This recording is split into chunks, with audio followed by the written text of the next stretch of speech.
জেলার সমস্যা হোক বা খুশির খবর, শহরের হাহাকার থেকে আপনার ব্যথা, জেলার গর্ব হোক কিংবা জেলার মেধা, গ্রামের অজানা গলি থেকে শহরের ব্যস্ত এলাকা, সব জায়গার খবরের ওপর রয়েছে নিউজ আই 24 ডিজিটালের নজর।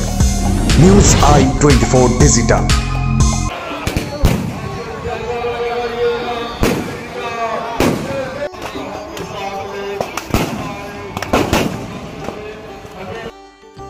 অখিল ভারতীয় সাংস্কৃতিক পরিষদের তরফে দুর্গাপুরের রাজীব গান্ধী ময়দানে অনুষ্ঠিত হল ৫৬তম রাবণ দহন।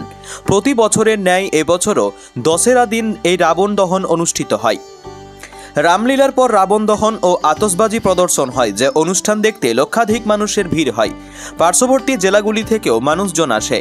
এই রাবণের দহনের বিশেষত্ব হল রাবণের পুতুলের উচ্চতা প্রায় ৭০ ফুটের। মাঝে থাকে রাবণ, একদিকে থাকে মেঘনাদ ও তার পাশে থাকে কুম্ভকর্ণ। গোটা এলাকা নিরাপত্তার জন্য সিআইএসএফ দিয়ে মুড়ে ফেলা হয়েছে। Bureau report, news I 24।